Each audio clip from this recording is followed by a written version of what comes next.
Paleo Runner Podcast is devoted to finding better ways to live, run, train, and eat. I'm your host, Aaron Olson. You can find more information by going to paleorunner.org. If you enjoy the show, please go to iTunes and leave a review. Search for Paleo Runner in iTunes and click ratings and reviews. You can also follow me on facebook.com/runpaleo or on Twitter @runpaleo. I wanted to take a minute to let you know about a product I've been using called 3Fuel. 3Fuel is a sports drink that gives you fat, protein, and carbohydrates to use as a fuel source. Unlike sugary sports drinks, 3Fuel gets absorbed slowly into your bloodstream to give you sustained energy throughout your workout. If you'd like to give it a try, you can get 10% off by using the coupon code 3FOLSON. Go to paleorunner.org and click 3Fuel at the top of the page. If you're listening through the podcast app on iPhone, click the link displayed on the app right now. My guest today is Jeff Horowitz. Jeff is a certified running and triathlon coach and a personal trainer who has run more than 170 marathons across 6 continents. Formerly an attorney, he quit law with the support of his family to pursue his passion for endurance sport. He's the author of Smart Marathon Training, Run Your Best Without Running Yourself Ragged. Jeff, thanks so much for being part of the show. Well, thanks for having me. So Jeff, you've run more than 170 marathons. How did you first become interested in running? It was really as a distraction from grad school. I found that there was just too much stress, too much pressure. I needed some kind of outlet. And it literally began with me just running around the block. I was living out here in Washington, D.C., where I currently live, and just went out for a run and then just got bit by the bug. And I guess it's something about the way my brain works that I immediately just took up the challenge of the marathon. I think I needed some kind of big goal that would keep me honest and get me a little scared, to be truthful, and just seemed like that big mountain that had to be conquered. And once I crossed that finish line in the first marathon I ran, the Marine Corps Marathon, it just spoke to me in a way that I wasn't expecting, in a way that has continued to speak to me over the years. So did you start out running marathons, or did you start with 5Ks, 10Ks, half marathons, or how did that work? Yeah, I started with a marathon. That was my very first race ever. And it's not necessarily an approach I recommend to people, but it worked for me. As my mileage grew and I just got more and more comfortable, I found that I just really enjoyed the longer runs. And I never really had a lot of speed, and still don't. But I found that the challenge for me was in how far I can go. That's where I felt most comfortable pushing myself. And I knew that I'd never be very fast in a 5K or 10K, and I knew I could certainly cover the distance, so just finishing that wasn't going to be challenging enough. So something about the journey of a long race of a marathon from the very beginning seemed to be the most important thing to me. And I've run a bunch of other different kinds of races since then, 5Ks, 10Ks, ultramarathons, 10-milers, relays, but there's something about the marathon as an event that really still seems so important to me. Wow. So, just so our listeners know, what kind of times are you running these marathons in? Well, I guess you could generally say I'm in the top 10% to top quarter of most of the races. My PR, nothing to brag about, is 3:08. Run a bunch, like around the 3:30 range these days, and maybe I'm just a little bit slower. Most of them have been under 4 hours. But, to me, it's not so much the time. My feeling always is that on a given day, on a given course, given the weather conditions and your training, the way you feel and how everything's going, if I can give a good account of myself, really push myself when things get difficult and just not give in to the little voice in my head that tells me to quit, then I feel like I've done my job. And every time I do that, I feel like I've reaffirmed to myself the kind of person I am. And I think that's ultimately what it's about, more than the time really in the given race. Yeah, you mentioned there that there's something really special about marathons, and I really agree with that. I think that, half marathons are fun. Even some of these 15, 20-mile training runs are great, but once you get to that 26-mile point, it becomes a lot more difficult, at least for me, and being able to really mentally push through some of those barriers that when you're just really feeling fatigued. I haven't really felt that fatigue in other races other than the marathon. Is that true for you as well? Absolutely. I say that, to me, in certain ways, a 5K is the most difficult race. I think in terms of pain per moment, probably, 5K is so much more difficult. You're pushing from the very beginning. But mentally, I think, the marathon is just a whole different animal. Many people have talked about how it's 2 races, the first 20 and then the last 60. And I think that's true. The first 20 you run on your conditioning, and the last 6, you run on your heart. It was the great Czech Olympic marathon runner, Emil Zatopek, who at the starting line supposedly said, men, today we die a little. And I think, metaphorically, likely there's something in that you really give of yourself, and it just it teaches you something about your own perseverance. Hopefully, not just in running, but in life, the ability to stick with it. That I think makes it a really unique kind of event. Mm-hmm. You know, your book is called Smart Marathon Training, Run Your Best Without Running Yourself Ragged. What did you want to get across by putting in that subtitle, Run Your Best Without Running Yourself Ragged? Can you talk more about that? Sure. There's a lot of discussion about what the best marathon training plan is. Quite typically, the joke goes, you put two running coaches in a room, and they'll come out with 3 training plans. There's a lot of different approaches you could take, a lot of different things you could do, and so many plans focus on the idea of doing high mileage. And you hear stories about elite runners running 8 miles a week, 100 miles a week, 120 miles a week, 140 miles a week. And I've got nothing particular against doing high mileage if you can tolerate it. But to the extent that I've been able to dabble with that and try and incorporate that into my own training, I found that time and again, I just can't seem to handle it. My body breaks down. And the research is showing more and more that all the benefits of running seem to top out for most people somewhere around 35 miles a week or so. And that after that, the incidence of injury just starts to skyrocket. And so for those of us who find that we simply can't tolerate high mileage, that we start to break down, that we run ragged, that we need to take a little bit of a different approach. So that's one thing I meant by that. And the other part, too, is that, as much as I love running, I've recognized over the years for myself, and I think for a lot of other athletes, that if all I do is run, I become a better runner in certain ways, but then I leave gaps in my fitness, which ultimately come back to bite me. Mm-hmm. So, for example, as I talk about in the book, so many injuries can be traced to a lack of core fitness, a lack of lateral stability that causes pressure on different parts of the body that support running but aren't actually directly strengthened by running. So if you don't do other kind of things in addition to the running to strengthen your body against these different kind of forces that occur during running, then you leave yourself open to injury. And if you go to an orthopedic surgeon or you go to a sports therapist and talk to them about the patients they see, you see this time and again that the injuries they treat are caused by insufficient strength in different muscle groups. So one of the things I do in Smart Marathon training is figure out and explain how to approach that, how to close those gaps and leave yourself stronger to run the miles that you do want to run. Okay. Yeah, on your website here it says that you add dynamic strength and cross-training to build overall fitness. What kind of cross-training and strength training are you advocating? Well, that's a great question. For cross-training, and first I want to clarify what I mean by that. Sometimes there's a little bit of confusion about what that means. A lot of people throw a lot of different kind of movements under the title cross-training. Mm-hmm. So, yoga, different kinds of Pilates classes, that gets tossed in. And those kind of classes are great. And that kind of work, there's a lot of really good stuff to Pilates and core strength. But by cross-training, I specifically mean kinds of aerobic training other than running that build your cardiovascular fitness. So while there might be strengthening movements and stretching movements that are good types of exercise routines to add to running, that's not cross-training. With cross-training, what I want to do is do some other kind of movements that will supplement running. So avoid the pounding, but build the engine, as we like to say, your cardiovascular fitness. Some of the movements really mirror running, and so a really good substitute for running. So, for example, being on the elliptical trainer, if you're familiar with that, is very similar to the running motion. The problem with that, if there's a problem, is that it's a substitute in a way, right? Which means that it can replace the running, but then it doesn't work on other muscles that running doesn't. So it leaves that same problem that running does, which is you still have gaps in your fitness. So one of the cross-training modes that I really like to advocate is cycling, whether it's spinning indoors or going out on a bike outdoors. You're working, for the most part, different muscles than you use in running, and that's one of the ways to close that gap by creating balanced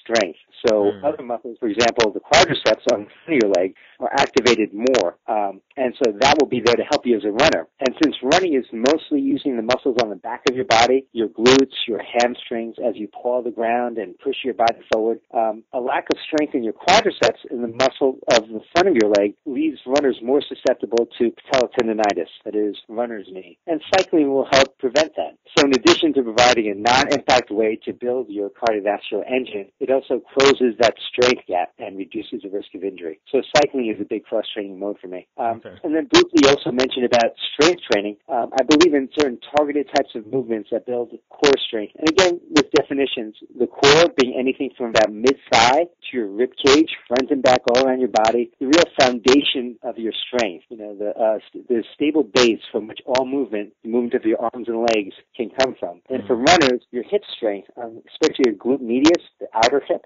that's so important. You see a lot of runners with weak glute medius muscles who have a nice hip sway. It might look pretty, it might look interesting, seeing the hip sway left to right, but that indicates a collapsing outward of the muscles, which puts strain on the outside of the body. So the kind of movements I recommend are body weight movements involving lateral movement to build those muscles, dumbbell movements, if you have a set of dumbbells at home, involving swinging dumbbells in different ways, not quite kettlebells, but for people who are familiar with that kind of training, a little bit like that, but kind of functional type movements that involve a lot of different muscle groups working together. And in this way, it differs from regular strength training, where you might think of the typical scenario, bench pressing and deadlifts, all these heavyweight exercises. We're not interested in that. We're interested in finding out ways in which your body can move together, getting all these different muscle groups to work together in a way that will help you as a runner.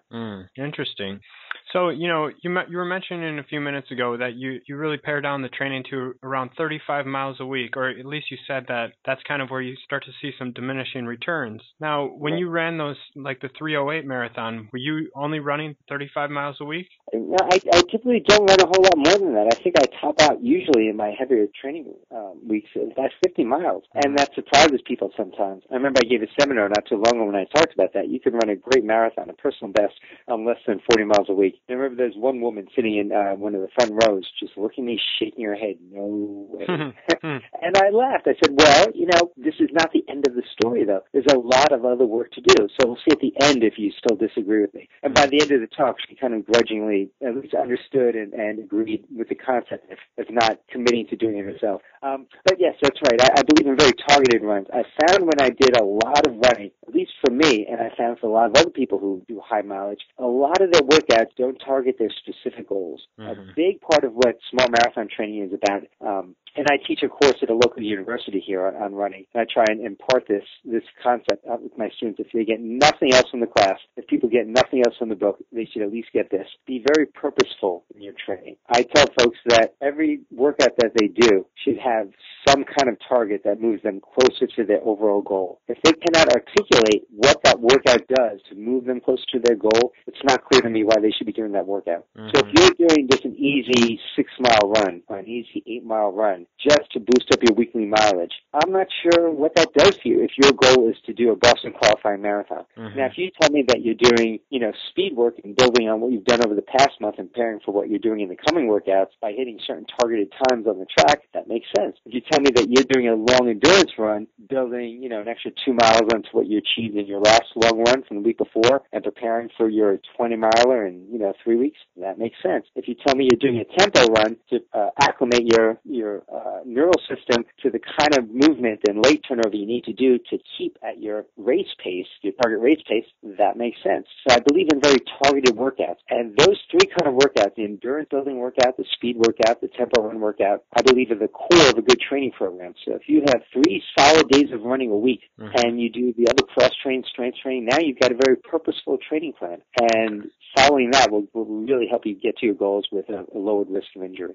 So by doing that cross training on your other days, you're basically still keeping up your cardiovascular fitness, and you think that transfers over into your running? Absolutely. Yeah, the research shows that cycling will actually have a direct impact on your improvement as a runner. So if you keep up with your cycling, not only does it help relieve stress on your body caused by piling on miles, but it actually makes you a better runner, which makes sense as we continue to talk about this, because you're working other muscle groups that will help you in your running. So your quadriceps, some of your stabilizing muscles, still working your hip flexors, for example. And of course, in terms of your cardiovascular system, your heart doesn't care really what kind of exercise you're doing, as long as it's a kind of workout that will tax your body appropriately so you get that response where your cardiovascular system improves. So you can continue to build the engine, you can work these other muscle groups, you can continue to actually do a fair load of training in cross training that you would not be able to accomplish if you were only running. So for example, let's say I was doing a long run one weekend. Typically, say it's an 18-mile or 20-mile run. In most training programs, usually you would take kind of a lower volume week for the following week, and then your next long run might be 2 weeks after, right? So in that off week, maybe you would do a 12-mile or a 10-mile run, something like that. Many training programs are built like that. If you're cross-training, you don't really have to do that step back. So as I talk about in smart marathon training, you might do an 18-miler, then a long ride, say a 60 to 80-mile training ride, which is a long day in the saddle, but won't beat you up and tire you out the way a long run will, and you'll still be fresh for the next long run. So in a way, it's like sneaking in extra training in a way that your body can acclimate to and respond to. So the overall impact is not just to substitute running, but to really move you forward, move you close to your goal. Okay. And one of the things that you focus on, it sounds like, is avoiding overtraining and avoiding burnout. And, that's something that I've dealt with in the past is sometimes if I try to do, say, 3 quality workouts per week, I'll feel a little bit burnt out the next week or a little bit tired out. How do you avoid that with the people that you're working with? And that's so important. I'm glad that you mentioned it, Aaron, because people sometimes think that feeling burnt out is just kind of like a mental lapse, that, you just need to toughen up. But really, it's the first stage of your body telling you that you're wearing down. Quite often, people who feel burnt out quickly follow with an injury if they don't change something about their program. So feeling kind of worn out, feeling unenthusiastic, feeling kind of tired, feeling lethargic in your workouts in an unusual kind of way. I mean, not just having an off day. Anyone can have an off day, but if you're really dreading that workout or just feeling totally unmotivated, that's usually an indicator that you're pushing a little bit too much and that your body really wants to take a break or do something a little different. I tell folks that being injured is actually a message from your body, right? We don't like it, but it's a very inarticulate way of your body telling you, I didn't respond well to something you just did to me. That we need to change this program in a way that I can appropriately handle. So being able to do different things keeps you mentally more engaged, gives your body a different approach to things, which will help keep it fresh and give it something that it could respond well to and keep you from being injured. So by switching up the modes, by providing, constantly different stimulus, we keep things fresh for our bodies and then for our minds. And changing that stimulus, whether it's running and cycling and strength training, keeps the body to some degree guessing, which means it keeps giving it something to adapt to respond to, and to improve by, and makes it more fun, I think. Okay. Now, what about technique? We've heard a lot lately in the past couple of years about running footwear and technique and how more minimal shoes might help. What's your take on that? That's such a hot topic. People love talking about this, and I do too. And I appreciate the fact that it's become such a hot topic. I really like that, running form, mechanics, foot strike, proper footwear has become such an important part of the discussion among runners, because I think it really is important. So the fact that there's an awareness of it is something I love. You hear lots of different things. My focus generally is on proper running form, and if you have proper running form, I don't believe personally that what you wear is as crucial. I'm not going to say it doesn't matter, and I know that a lot of people out there have had great success with different kinds of footwear, barefoot running, minimal shoe running, and I appreciate that. But while I think it's harder to run incorrectly in minimal shoes or barefoot, it does not mean that if you don't wear minimal support shoes or if you don't run barefoot, you're inherently doing something wrong. Because the truth of it is that if you run correctly, if you have something approaching the right leg turnover and the proper foot strike, then it's less likely that you'll get hurt. Getting hurt in running usually has so much to do with your impact and how hard you strike. And that's tied in with a bunch of different things, including your vertical displacement, how high you go, which is also tied in with how long your stride is, which in turn is tied in with how many steps you take, right? So the magic number in running, and you may have heard this, is about 180 steps per minute. And runners all across the board, all different distances at the elite level, come quite close to that. And that's a higher turnover rate than many of us are used to. And if you take shorter, quicker steps, you won't use a significantly higher degree of energy with that, but you will have more opportunity to push off. So your speed can be increased, but you also won't heel strike. You won't, jump up in the air and then come down harder.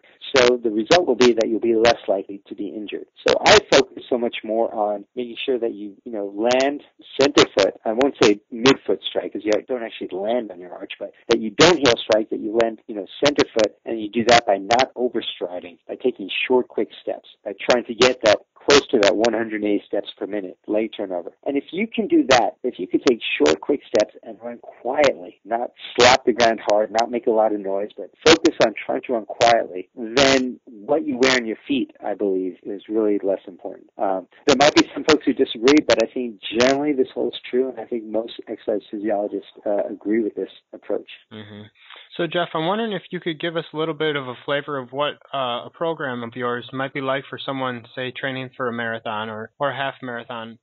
Because I think maybe if you're a newer runner or even an experienced runner, you might be someone who just goes out and runs the same course maybe every day, and then on the weekend you do a long run or something like that. So how would your training program, what kind of flavor would you give to someone who's used to just kind of doing the same thing every day? Running, yeah. Well, I just came from having a nice dinner with my family. So I'm going to draw an analogy. I tend to think in analogies. I'm going to ask athletes to put together a training plan. Think of their training plan the way you would put together a meal, right? Ideally, if you're putting together a healthy meal, you're going to make sure that you cover a number of different food groups. Right? You're going to think of it in terms of macronutrients. So, what's my protein? What's my carb? Do I have some, appropriate fat, on the plate? Do I have vegetables? Do I have some kind of grain? Do I have, whatever it might be? You want a range of things and make sure you get all of that. You may love, pasta, but if all there is just noodles on your plate, that's not a particularly healthy meal. So I look at training the same way, that we have specific different needs in training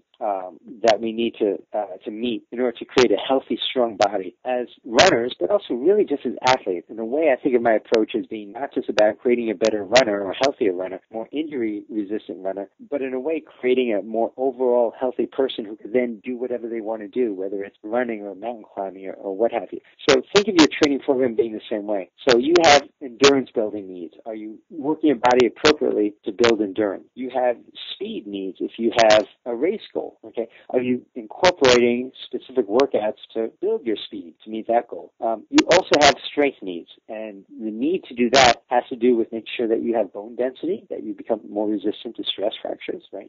That you have balance in your different muscle groups, as we've talked about here, so your body is able to move through different planes of motion while you're running or doing whatever you might do, and still maintain form and strength. And are you putting that onto your plate? So when you put together a training program, and what you'll see in smart marathon training, you're really focused on make sure that you've got balance in all these different needs, just like you would put a meal together. So we talked about the 3 different kinds of run workouts that you may want to incorporate. Your endurance building run, your tempo run for your race pace, your speed work to build power and strength and speed.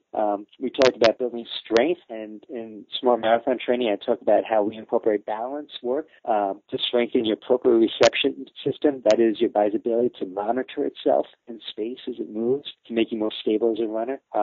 Different kinds of functional strength movements to increase your body's balance and strength, and building core strength so your foundation for your movement is strong. And, of course, the third aspect of this we've talked about is cross-training, to incorporate different kinds of endurance-building training that will supplement running and really build on that. So if you add these different pieces to your plate, doing a little bit of that every week, I think you'll produce a better runner. Now, the way in which all these percentages add up, so we don't, so we don't exercise 24 hours a day, none of us can afford to do that for so many reasons. But doing it in a way that's smart, that's purposeful, where each of these needs are met, then you come out with a training program that probably does not have any greater volume of training than most of us are doing, but it's more targeted. So say a typical week in my program might be 3 days of running, perhaps add a 4th day if you'd like, 2 days of cross-training, and 2 days added in as well, 2 workouts added in as well. Some of these are both on the same day. A short strength training program. And a lot of people don't like to spend a lot of time in the gym. I totally get that. We didn't become runners so we could stay indoors. I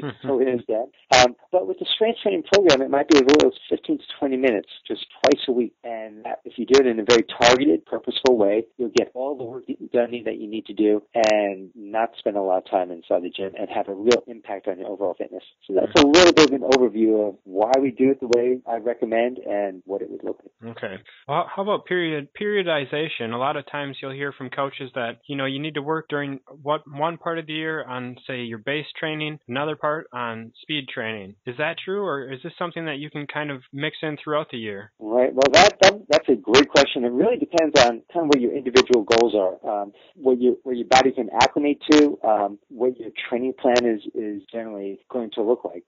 You could really incorporate in different ways, and what you described actually is almost, you could separate into two different ways. Within a given training cycle, you could periodize it. So a typical training program might look like like a 3-week build-up and then a step-back week where you reduce the volume and give your body a little bit more of a chance to heal. And then another 3-week cycle of increased workload and then a step-back. And maybe a third cycle as you near your marathon target and then the taper. So periodization can occur within the a training cycle. In terms of breaking it down to, just the base building and the strength training, I do agree with some of those well, and we could talk about seasonality as too, being in season with your training and off season. Small marathon training is generally geared not to beginners, but people who've been doing some racing, really, Aaron, much like yourself, someone who has run marathons, perhaps has a goal in mind, or perhaps is looking to overcome some injury history. So we're talking some people already have a base of running.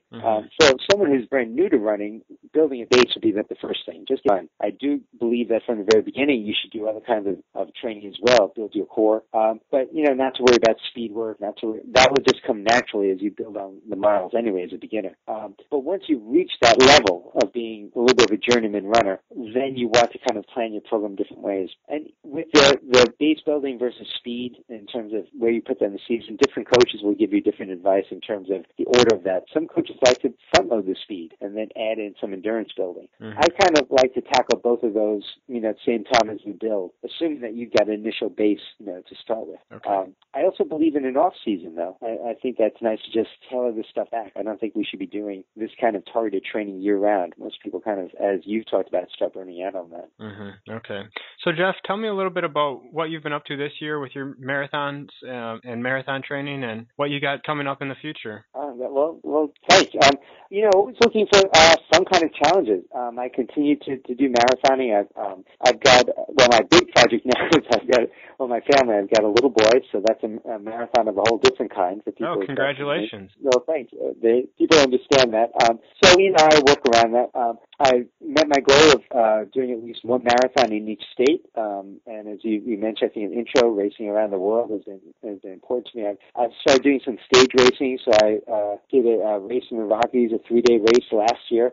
With my cross training, I've started incorporating some cycling events into it also, and I've really enjoyed the long-distance cycling. So there's a format called Gran Fondo, which is kind of the cycling version of marathoning, I guess, where it's a long-time competitive event, but you participated to the extent that you want to challenge yourself. So you have people who are really pushing hard and working very hard and have their time goals, and people who are just happy to be there. And I've enjoyed doing that, and I did one of those just recently. I will be participating in the New York City Marathon coming up next month, and I'm looking towards the spring of participating in a relay they have out here in the D.C. area where I live called the American Odyssey, which is a format involving a 12-person team covering about 200 miles from near Gettysburg in Pennsylvania back into D.C. So finding lots of different ways to keep challenging, keep it fun, stay engaged, and marathon is always something I'm going to be continuing to come back to. I may not run it as quite as often as I have in the past. When I was footless and fancy free, I was doing one a month or one every few weeks, and probably those days are gone, but the marathon will always have a special meaning for me, and I'll always be going back to it. Okay. So Jeff, you mentioned that you would do a marathon every couple of weeks at times. What would your training be like between those marathons? It would seem you might have to spend a lot of time recovering. Well, that's really interesting. It's kind of funny. Runners have to spend a lot of time, I think, kind of discovering what works for them. I'm not the kind of coach to tell people that they can't do something or they have to do something. And even with smart marathon training, I tell people this is a recommended approach. I wouldn't say that there are other approaches that cannot work, but this I want to be part of the conversation, to be a tool that be available to people. So as I started running more and more marathons, there were people who told me that, well, you can't do this. You're going to break down. You're going to fall apart. And I was said, as long as I felt good and I was having a good experience and I wasn't injured and my enthusiasm was there, and I had the opportunity, this is something I want to do. So it began just, with a spring and a fall marathon. And one spring I felt really good, so I signed up for another one a month later and went very well. And then it started to grow in it. And my most prolific year, I did 14 marathons in 1 year. And the way I did it, obviously, is not to do a lot of training between them. So that's, I think, where I began really focusing on doing targeted training. So my time between marathons is focused on, as you said, recovery, a couple of key speed work sessions. I didn't need to do any long runs because that was the marathon essentially, and just do certain supplemental training, some strength training, and then I was ready to go for the next one. And I would find that over the course of the season, like over the course of the fall, that my times in the marathons would get better, and then I'd peak, and then I'd start dropping off, and I realized, I should probably take off a month, and I'd cut back. And I mean, I would admit that I probably never achieved my full potential for speed this way, that maybe I could have done that one great marathon that would have been my big cloud PR. But the truth is, I just love the experience so much that as long as I was healthy and enjoying being out there, I just wanted to do marathon after marathon. It always seemed like so much fun to me, a way to explore a place and meet people and visit a city. And I still put up some decent times, even racing so prolifically. Yeah. Jeff, if people are more interested about your approach, where can they go to find out more about you? Well, I would love for people to join the conversation and go to my website and check out my blog. I'm at www.smartmarathontraining.com. And you can see the postings I've had on there, find out more about the book, and also contact me through there, smartmarathontraining.com. Great. Well, Jeff, it's been great talking with you today. I really appreciate you taking the time to talk with us. Aaron, thanks so much. You've been listening to another episode of Paleo Runner Podcast. For more information, go to paleorunner.org. Thanks for listening.